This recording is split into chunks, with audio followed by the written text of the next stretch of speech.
Gledate Gorenjska poročila na GIF TV. Lep pozdrav župan občine Radovljica Ciril Globočnik. Dober dan. V sredo je zasedel občinski svet občine Radovljica, ki ste ga sklicali in na seji ste obravnavali številne točke dnevnega reda. Ena izmed točk je bila tudi osnutek odloka o podelitvi koncesije za zdravstveno dejavnost v Radovljici, ki vam je v dogovoru z Ministrstvom za zdravje, s Socialnim zavodom Republike Slovenije in pa občino Radovljica, vendar pa v tem trenutku ni prostora za to dejavnost. Ja, najprej moram povedati, da je bil ta dokument sprejet v celoti, ne samo kot osnutek, ker ni bilo nobenih pripomb, tako da je bil tako osnutek kot tudi predlog sprejet. Predvsem iz tega stališča, da imamo več časa in možnosti do samega razpisa in pa potem pričakujemo, da bodo prijave v nadaljevanju. Zdaj med tem časom bomo pa ugotavljali, kam lahko postavimo, bom rekel, kot dislociran nek oddelek v neposredni bližini ali pa v centru Radovljice za ta čas, ko bojo prostorske stiske v samem zdravstvenem domu, zato da, bom rekel, popolnimo še to javno mrežo in sem prepričan, da bomo tudi to uredili. Občinski svet je potrdil tudi storitev programa cene za nedegredirane odpadke, med drugim odpadne sveče. Ja, tukaj moram povedati, da je predvsem po direktivi bilo treba to urediti. Jaz sem zelo vesel, da imamo komunalo Radovljico, ki je v 100% lasti občine Radovljica in nekako okrog 12 ton teh sveč se zbere na leto.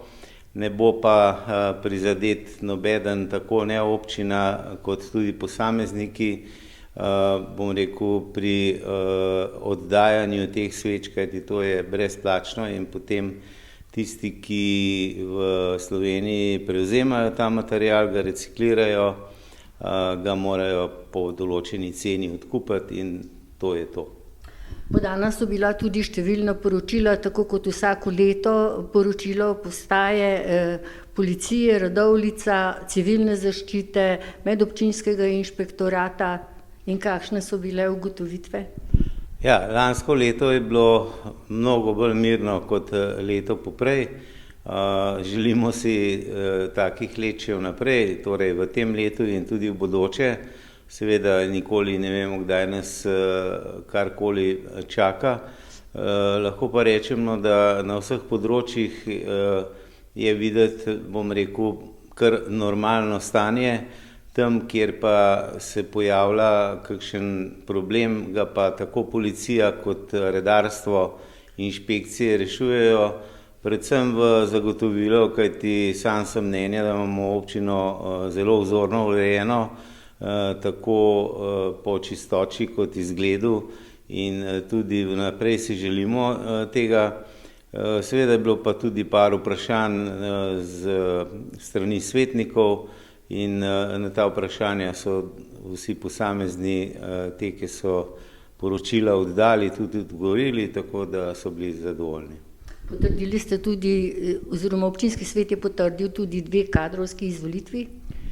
Ja, tukaj je pa šlo v bistvu za, ena je bila za lekarne, Gorenjske lekarne, tam je bila gospa Eva Pogačar imenovana. V drugem primeru je pa, bom rekel, za knjižnico Radovljica, torej knjižnični svet, je bila pa imenovana Mendi Kokot in obe dve sta bili z občinskim svetom tudi potrjeni. Svetniki so poslušali oziroma so se seznanili tudi s poročilom nadzornega odbora? Ja, nadzorni odbor je imel poročilo za vrtec Radovljica. Na splošno ugotovitve so, da, bom rekel, je res vzorno delajo.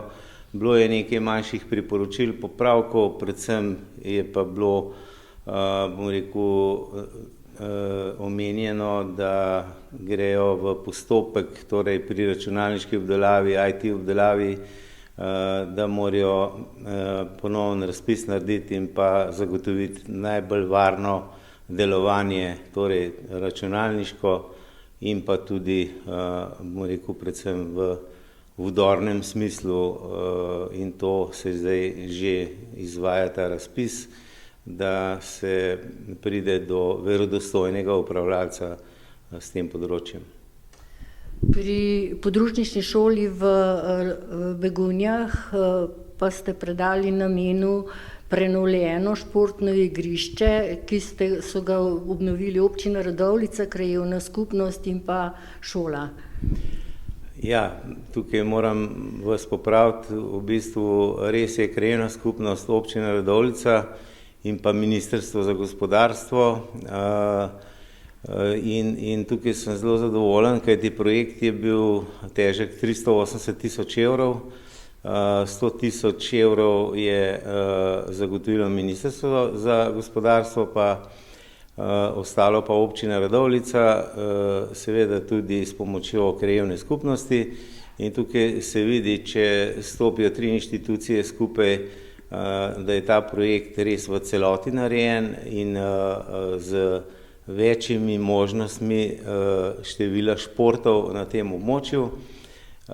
Lahko pa rečem, da je to zelo velika pridobitev za samo šolo, za dopoldansko dejavnost in pa po mojem tudi še večja za popoldansko, kajti ni namenjena samo otrokom, ampak tudi starejšim, ker je veliko naprav, torej da jih lahko uporabljajo pravzaprav vsi, ki so na tem območju, in sem zelo vesel, da je tako lepo igrišče izpadlo ob šoli. Hvala lepa za pogovor in uspešno delo naprej. Hvala tudi vam.